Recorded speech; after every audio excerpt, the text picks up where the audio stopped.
दरअसल अंतर्राष्ट्रीय तरलता की जो समस्या है वो अंतर्राष्ट्रीय तरलता की अपर्याप्तता से संबंधित है। यानी कि देशों के पास पर्याप्त कोष नहीं है और व्यापार अधिक है।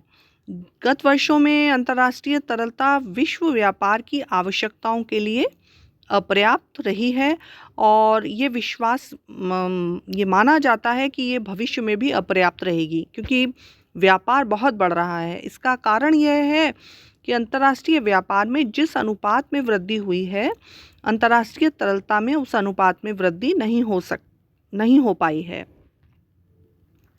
अतः तरलता अंतराल लिक्विडिटी गैप उत्पन्न हो गया है।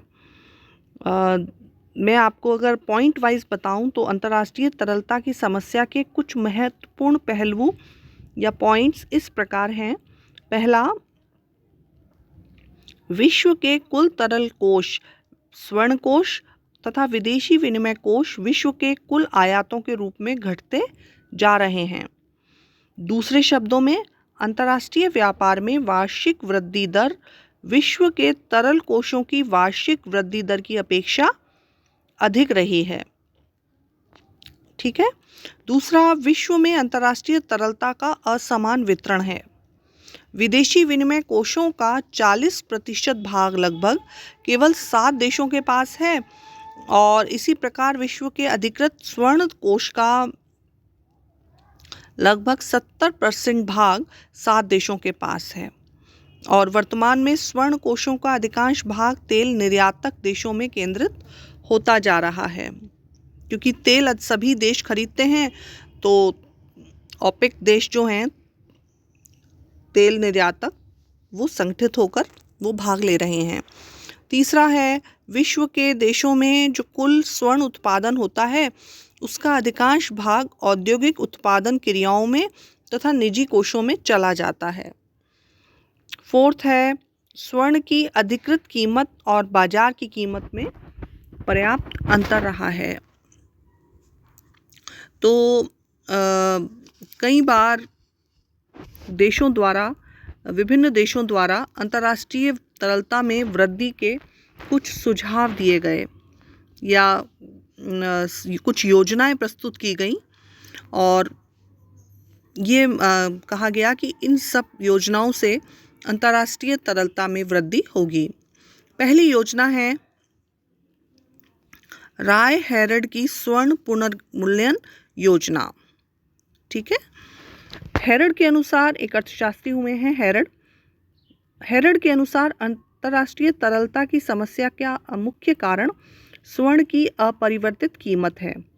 मूल्य स्तर में वृद्धि हो जाने के कारण आयातों के मूल्य बढ़ गए हैं और पूर्व कीमत पर स्वर्ण कोष अपर्याप्त हो गया है।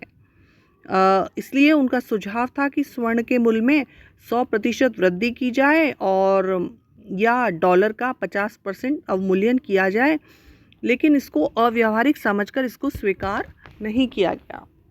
ठीक है, अंतर्राष्ट्रीय तरलता के लिए। दूसरी है ट्रिफिन योजना। एक थे अर्थशास्त्री प्रोफेसर रॉबर्ट ट्रिफिन।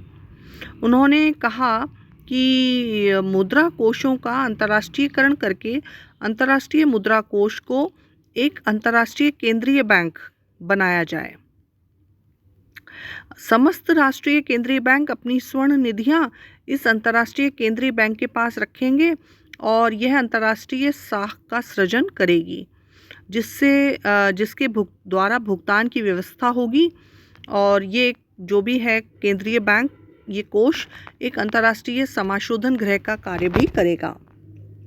इसके अलावा बर्नस्टीन प्रस्ताव भी था। थर्ड, बर्नस्टीन का सुझाव था कि अंतर्राष्ट्रीय मुद्राओं के कोष में अतिरेक धारण करने वाले राष्ट्र अपनी प्रमुख मुद्राओं के अतिरेक को, जो सरप्लस है, उसको मुद्रा कोषों को ऋण के रूप में प्रदान करें, है ना। और मुद्रा कोष यही सहायता जरूरतमंद देशों को प्रदान करे ताकि उन्हें भी अंतर्राष्ट्रीय मुद्रा उपलब्ध हो जाए और जो सट्टे की संभावनाएं हैं वो कम हो जाएं। फोर्थ प्लान था स्टाम्प प्लान।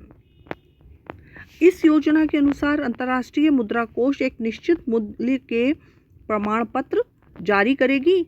ये प्रमाण पत्र 1 वर्ष में $3 बिलियन तक जारी किए जाएंगे। जो देश इन्हें खरीदेंगे उन्हें सहायता समन्वय संस्था का सदस्य माना जाएगा। ये एक सुझाव था या योजना थी जिसे प्रस्तुत किया गया। और 5th योजना है रूसा योजना।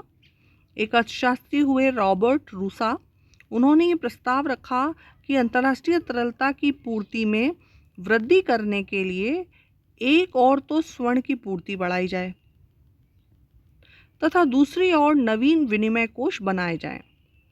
साथ ही डॉलर स्टर्लिंग के समान एक नई अंतर्राष्ट्रीय मुद्रा का सृजन किया जाए। मुद्रा कोष अंतर्राष्ट्रीय मुद्राओं का संचित कोष रखे। प्रत्येक सदस्य देश अपनी मुद्रा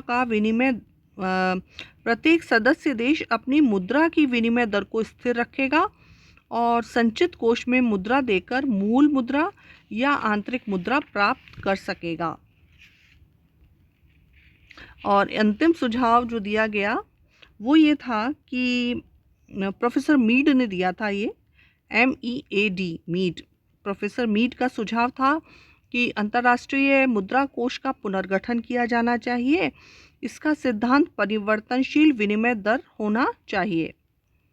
ठीक है, उनका सुझाव था कि सभी सदस्य देश अपने स्वर्ण कोषों को अंतर्राष्ट्रीय मुद्रा कोष में जमा करा दें और इसके बदले स्वर्ण प्रमाण पत्र प्राप्त करें। प्रत्येक राष्ट्रीय केंद्रीय बैंक एक विनिमय स्थिरीकरण का निर्माण करेगा जिसे स्थानीय मुद्रा व स्वर्ण मुद्रा प्रमाण पत्र द्वारा चलाया जाएगा। तो ये सब सुझाव दिए गए कई अर्थशास्त्रियों द्वारा। और आपने एक नाम सुना होगा विशेष आहरण अधिकार, वो सुझाव अंत में माना गया और वो चालू भी है अभी भी। तो अंतर्राष्ट्रीय मुद्रा कोष ने इस मामले में इंटरफेयर किया और ये व्यवस्था अपनाई।